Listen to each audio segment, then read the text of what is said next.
So this panel is all about XR and healthcare. I thought that what we could do is go down the line and begin by giving some context as to who you are and how you're related to the XR ecosystem before we start discussing the healthcare space in particular. So, Miki, how about you? I'll try. So I'm Miki, I'm the CEO of VRHealth group here in Israel. I'm also AR/VR Association chapter president here in Tel Aviv. And we're doing a lot of medical VR for rehabilitation, cognitive, motor, mental, and we'll talk about it later. Amazing. I'm here we go. I'm Ravid Segal. I'm the CTO of MSR, the Israeli Center for Medical Simulation. We founded in 2001 by Professor Ziv Amitai, who is a former fighter pilot from the Israeli Air Force.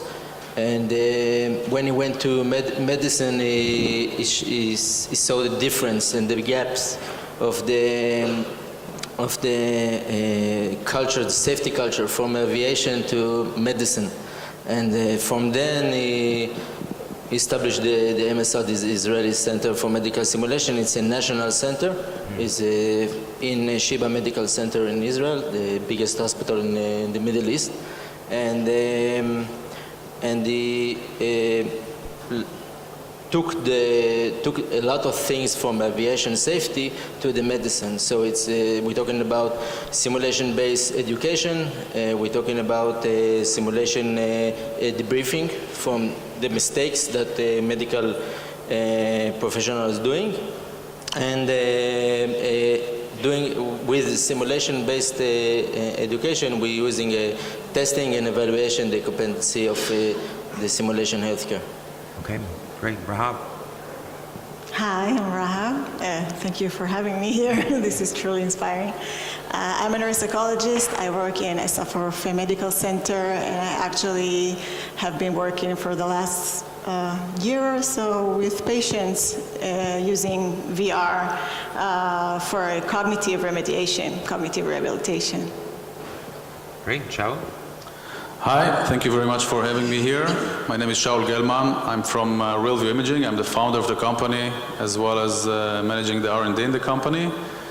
My background is from Elbit Systems. I've been working almost for a decade, doing augmented reality for pilots in various positions, technology and business. And for the past 8+ years, we've been developing the first in the world real holographic AR, meaning creation of a volume in space based on interference of light. And I'm very happy to be here, and in a few minutes I will announce our first commercial system that it's going to be out these very days. Nice. I can't wait for that. But let's start talking a little bit about the hype, because there's a lot of hype around XR, AR, VR, and healthcare, and also the use of wearables in healthcare. So Rahav and Ravid, I think let's start with you, because you're working on the industry side. Is XR already starting to disrupt your organizations? And can you give some concrete examples that can help us understand where we're at with the use of XR?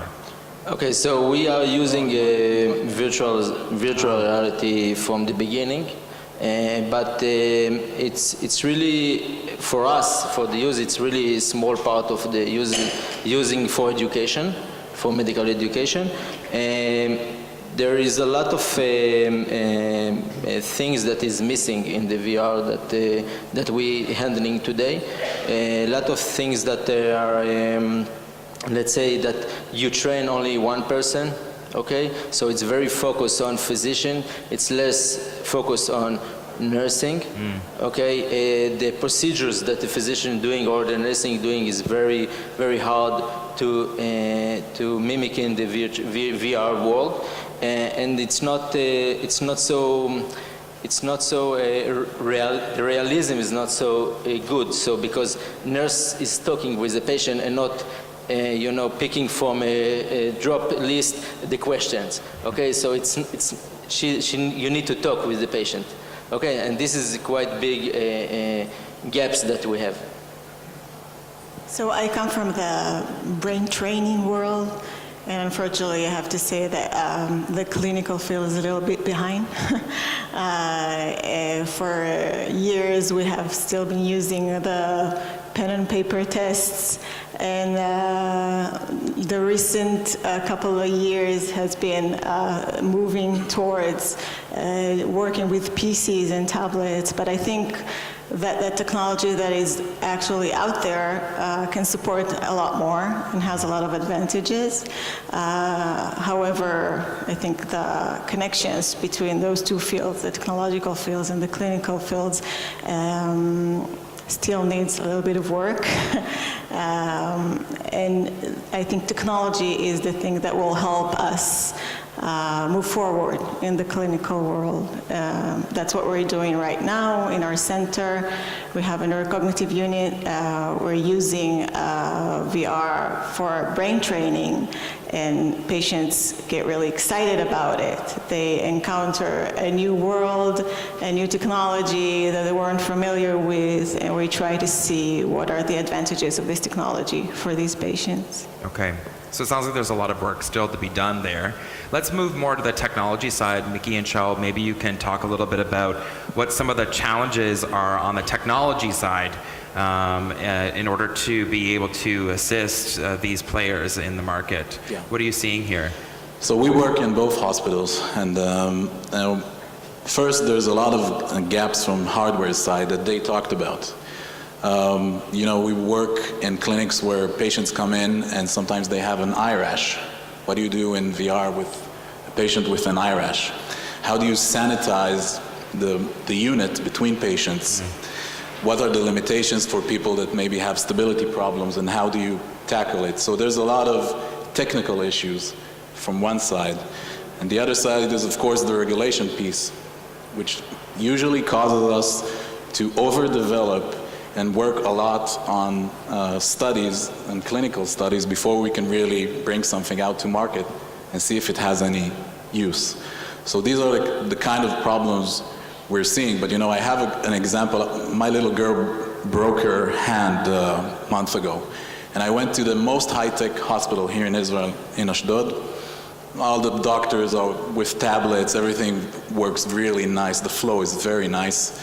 And then the little kids, doctors start doing procedures on them, and they need to be distracted, something very simple. So the doctor, he tells you, take out your cell phone, put it in front of them, put them something that they want to hear or to see.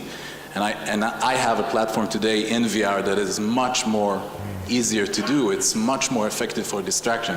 So I think the angle is to find the places where you can do something very simple, very effective, give those people a tool that they need, and they will adopt it. And once they start adopting it, they will find other use cases and other things they can do with it. Okay. Shaul, maybe you can talk a little bit about how you're tackling the challenges from the technology side. Maybe this is a good time to give us some insight into your announcement. Yeah. Yes, absolutely. Thank you. So maybe we can put the presentation up. Can we have the presentation? It is coming from the cloud, the AR cloud, direct from space. Okay, wonderful. Here we go. So first of all, I'm very, very happy and excited to announce our very first in the world truly holographic AR. We've been working for that for the past 8 years, and it is the only augmented reality that actually creates a volumetric hologram in space, in free space. A little bit touching on the requirements, and I think this is part of the big problem or the big challenge in healthcare, is to really tailor the technology to the actual needs. So we've been working with many physicians looking on many specific procedures, and we've decided to focus ourselves into the cath lab, creating real-time holograms. So you might have seen that on Grey's Anatomy, our concept, and now it's coming to life in a commercial system, really giving the physicians that are now treating the heart a real image of the real-time heart while they are working with it. These guys are working hours and hours on 3D information that is locked into the screens, and we really release the information, allowing them to visualize it, to work with it for hours and hours without any headache or any problems. Again, touching on the requirements, part of the big thing is that physicians really don't want to put anything on their heads, specifically when they are in the procedure, and sometimes, many times, they have already something on the head. So our system is above the head. You can move it out or put it in. When you look through the clear glass, you see the hologram above the patient. Soon it's going to be inside the patient as well. And since it is a real hologram, you can work for hours without any vergence accommodation conflict. We create a multitude of focal planes at the very same time while the user is working with the image. I will not go into the holography, but Dennis Gabor got a Nobel Prize for inventing holography. It is a volume interference of light that creates a volume in space. This is why it's optical reality. It's not optical illusions. This is why you can work with it for 10 hours, just like looking on anything else that is around you. Few holograms, we put a camera instead of the eye. So this is a hologram that somebody holds in the hand. You can see that the focus is in the very same location where the hand is, and this hologram has 20 different focal planes that concurrently projected. We track the hand, we do it in collaboration with Intel, and you can actually literally touch the image, move it around, mark, measure, do anything you want, focus on your hand and on the image at very different depth planes from 20 millimeters from your eyes all the way to infinity with no issues. And that's about the announcement. Thank you very much. We are looking for collaborations and we are looking for strategics. Awesome. Congratulations, Shaul. So, Rahav, you mentioned something that I want to continue the conversation on, and that's about dialogue between industry and technology. So how do we build a better bridge? Because I think the audience is really garnishing the insight that there are some nuances in healthcare that are very particular to developing a product. I mean, Shaul just mentioned, surgeons don't want to put something on their face, rashes on the skin. Like, these are very unique conditions. How do we build this bridge? And I'm gonna open it up to all of you because the conversation is between both sides. What's needed here? So I'm going to say I think it starts with the need, with really understanding the need, and that has to be through constant collaboration, conversation with the medical field, the clinicians, the people who are actually out there and do the work and understand how, well, you come with the technological knowledge, how you can be of assistance to this need. And I think that one of the important parts will be not to be afraid of the process, since there's going to be a lot of bureaucracy, a lot of regulations, a lot of people who will feel stuck in the old world and in the past, but together we can bring innovations into the field.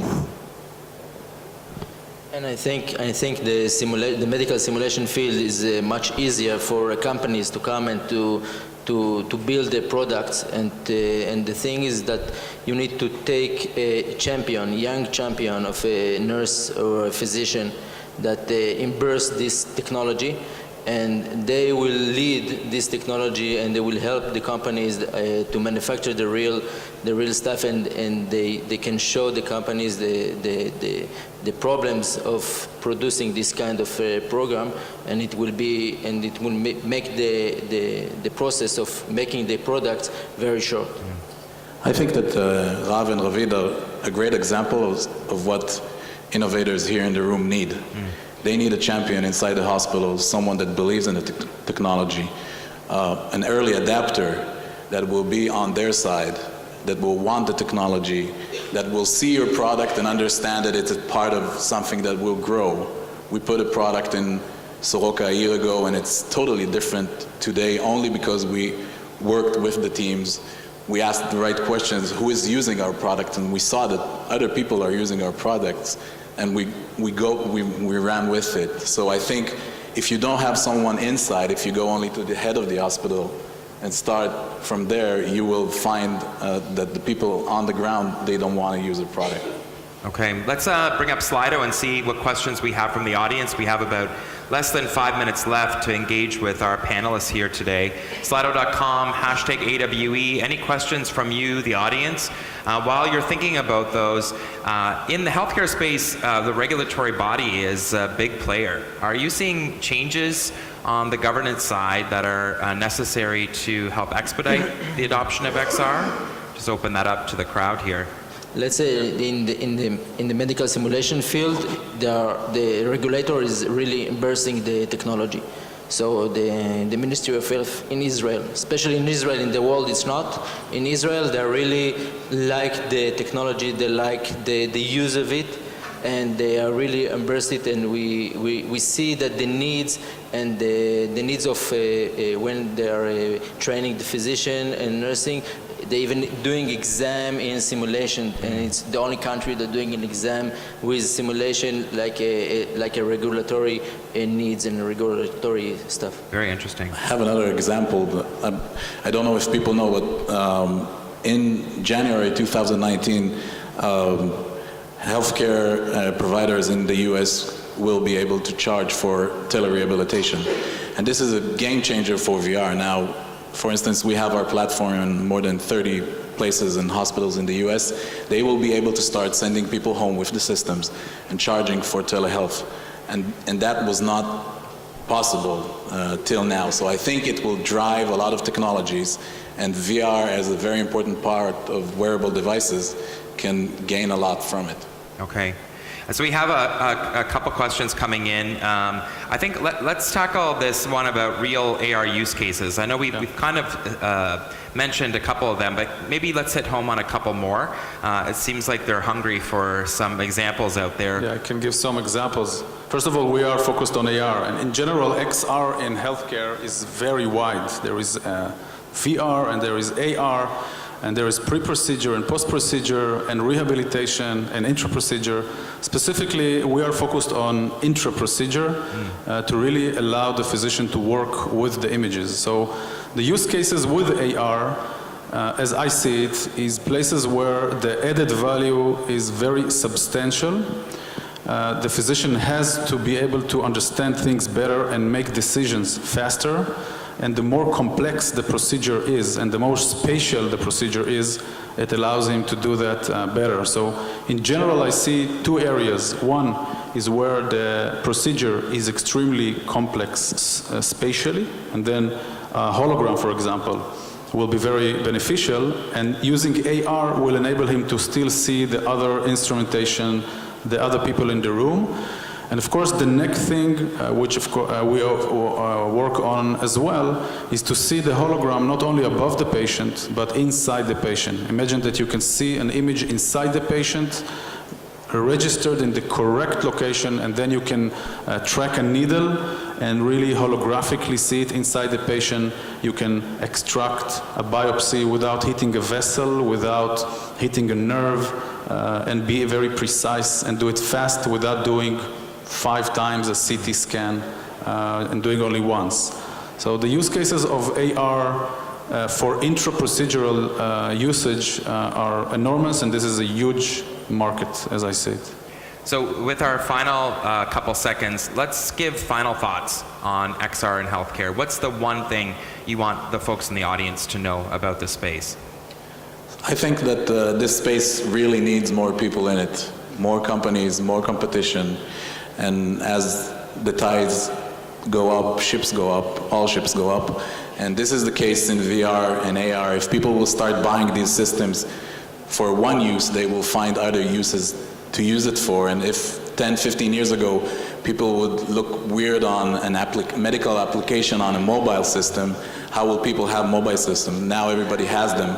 The same thing will happen with VR and AR. Once people start using it, you can bring more software into these places, and that's what I think we need the most. I know that there is a huge vacuum of needs for tools for education, medical simulation, and health that use the VR, and I'm really urge you, the industry, to take it and to do and really try to combine and find the real persons and the good persons that we can do it together. Great. Rahav? I think it would be the need for collaboration and the flow of ideas from both ends. I think that one of the things is to really understand the needs and requirements, get into this very deeply. And a very good thing about healthcare is that while it is extremely challenging to go into this space, especially the regulation part, and if you want to be intraprocedural, and if you want to be touching the patient and things like that, so it takes a long way. But the good thing about healthcare is once you finish the way, and this is something that gives substantial added value to the users, so they are much more flexible to the price.